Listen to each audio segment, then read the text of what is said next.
Imagine a heist so perfect, it leaves behind no trace, no clues, and no suspects. Picture, if you will, the year 1971, a time of cultural revolution and notable events around the globe. Yet, amidst all the chaos and change, a single event stands out, not for its impact on world affairs, but for its sheer audacity and enigma. A heist at the esteemed Isabella Stewart Gardner Museum. Nestled in the heart of Boston, Massachusetts, the Isabella Stewart Gardner Museum was, and still is, a beacon of art and culture. Housing an impressive collection of works, this museum was the pride of the city, a treasure trove of artistic masterpieces spanning centuries and continents. From the delicate brushstrokes of the European masters to the vibrant hues of Asian artistry, the museum offered a glimpse into the diverse tapestry of human creativity.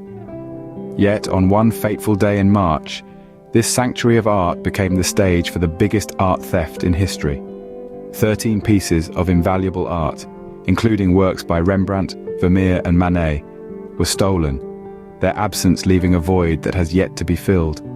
The theft was so meticulously executed that it left the authorities baffled, with no trace of the perpetrators nor any indication of their methods. The total value of the stolen art, an astounding $500 million, a sum that would make even the most hardened criminals blink. Such a colossal figure not only underscores the audacity of the heist, but also the irreplaceable value of the stolen art, masterpieces that have been forever lost to the world. So how did such an audacious theft take place? Let's delve into the mystery. The tale of this enigmatic heist is one of intrigue and unanswered questions, a puzzle that has captured the imagination of many, and a mystery that remains unsolved to this day. Join us as we peel back the layers of this captivating event and step into the world of the untraceable, the ingenious, and the enigmatic. An eerie silence fell upon the Isabella Stewart Gardner Museum on the night of March 18th, 1971. As the witching hour approached, an unexpected twist was about to unfold. Two men, donned in the guise of Boston's finest, the police, appeared at the museum's door. Their claim, investigating a disturbance. The security guards, young and inexperienced, were tricked into believing the masquerade. They broke protocol, unknowingly opening the door to the most audacious art heist in history. The guards were swiftly handcuffed and led to the basement, their eyes covered with duct tape, helpless and left in the dark. The thieves, now having the run of the museum, wasted no time. They moved with precision, like dancers knowing their steps, their rhythm unbroken. There was no random grabbing of the nearest shiny object. No, these men knew exactly what they were after. They headed straight for the Dutch room. Vermeer's The Concert, one of only 34 known works by the master, was taken. Rembrandt's only known seascape, The Storm on the Sea of Galilee, was also stolen. Not to mention the works of Manet and Degas, each a masterpiece in its own right. Then, the Napoleonic finial atop a flag from the museum's central courtyard was unscrewed. A strange choice, one might think, but it revealed the precision of their plan. They knew what they wanted, and they knew where to find it. No alarms blared, no guards rushed in. The thieves operated under the cloak of night, undisturbed. They slipped out as quietly as they had entered, leaving behind empty frames and a mystery that would captivate the world for decades to come. In just 81 minutes, 13 invaluable pieces of art vanished into the night. The stolen art was not just any collection, it was the heart and soul of the museum. The masterpieces that were stolen that fateful night were not just mere paintings, but irreplaceable pieces of history. Among the 13 works stolen were 3 pieces that were considered the jewels of the collection. The first was The Concert by Johannes Vermeer. Vermeer, a master of the Dutch Golden Age, is known to have painted only about 35 works in his lifetime, making The Concert an invaluable piece. Its absence is a significant loss to the art world, as it was one of Vermeer's most important and largest genre scenes. Next, we have Rembrandt's Storm on the Sea of Galilee. This painting was particularly significant because it was Rembrandt's only seascape. The dramatic depiction of nature's fury and the human struggle against it made it a beloved piece in the museum. Lastly, Edouard Manet's Chez Tortoni was also among the stolen art. This painting of a man in a cafe represented Manet's modern approach to painting, a departure from the traditional styles of his time. The loss of this painting has left a void in the representation of Manet's work. Together, these paintings were valued at an astronomical $500 million. But beyond their monetary value, these masterpieces held much more significance. They were a part of our shared human heritage, a testament to the artistic genius of the ages. Each brushstroke, each play of light and shadow, each emotion captured was a piece of history that is now lost. The void left by these stolen masterpieces goes beyond the empty frames hanging on the museum walls.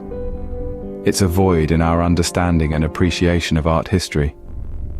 The theft didn't just rob the museum, it robbed the world of the chance to witness and be inspired by these historical works of art.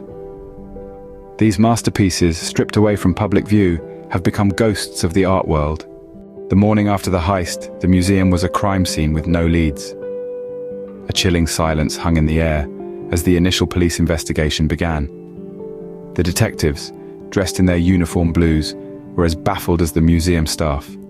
The audacity of the crime was overwhelming, and the lack of clues was maddening. The investigation quickly hit a brick wall.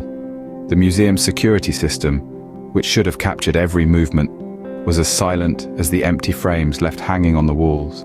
The thieves had cunningly disabled the cameras before embarking on their audacious venture, so there were no grainy images to pore over, no shadowy figures to identify. It was as if the masterpieces had vanished into thin air. The local police, after exhausting all their leads, had to face the bitter truth that they were out of their depths. The case was passed on to the Federal Bureau of Investigation, the FBI. This was no longer just a local crime. It was a national outrage. The FBI brought with them a reputation for cracking the toughest cases, and a sense of hope began to flicker. However, the FBI's investigation also hit the same frustrating dead ends. The thieves had left no fingerprints, no DNA, no tangible evidence. The investigation became a marathon, not a sprint, stretching out over weeks, months, and eventually years. As the leads grew cold, the museum put up a staggering $5 million reward for information leading to the recovery of the stolen art. This was a desperate attempt to reignite public interest and hopefully flush out the thieves. But even this enormous sum of money failed to bring forth any credible leads. Despite the tireless efforts of the police and the FBI, despite the allure of a multi-million-dollar reward, the case of the Isabella Stewart Gardner Museum heist remains unsolved. The masterpieces, valued at over $500 million, have never been recovered. Despite a $5 million reward, the case remains unsolved to this day. Over 5 decades later, the heist still haunts the art world. The audacious theft at the Isabella Stewart Gardner Museum remains an enduring mystery, a tantalizing puzzle that continues to baffle investigators and art lovers alike. Theories abound about who might have masterminded this audacious crime. Some fingers point towards organized crime syndicates, suggesting that the stolen art was used as a form of underworld currency. Others believe the heist was the work of rogue individuals, perhaps even insiders, who knew precisely what they were looking for. Yet, despite the endless speculations and countless leads, the perpetrators remain at large. Equally elusive is the current whereabouts of the stolen masterpieces. They may be hidden away in a secret vault, stashed in an unassuming suburban basement, or even hanging on the walls of a private collector, their true value unrecognized. Or perhaps they've been transported across borders, their identities obscured by layers of forgery and deceit. The possibilities are as numerous as they are intriguing. In the heart of Boston, the Isabella Stewart Gardner Museum stands as a poignant reminder of this enigmatic loss. There, amid the grandeur of its collections, hang empty frames. They are not there to showcase absence, but to preserve the memory of the stolen artworks. They are a testament to the enduring hope that one day the missing pieces will return to their rightful place. Over the years, these empty frames have become symbols of the Gardner Heist, poignant reminders of the audacious crime that shook the art world. They stand as silent witnesses, their hollow interiors echoing the unanswered questions that still surround this confounding mystery. As we delve into the labyrinth of the Gardner Heist, we find ourselves drawn into its captivating narrative. It is a tale of audacity and intrigue, loss and longing. It is a narrative that, despite the passage of over 50 years, refuses to fade into oblivion. The mystery of the Isabella Stewart Gardner Museum heist continues to captivate us, reminding us that sometimes truth is stranger than fiction.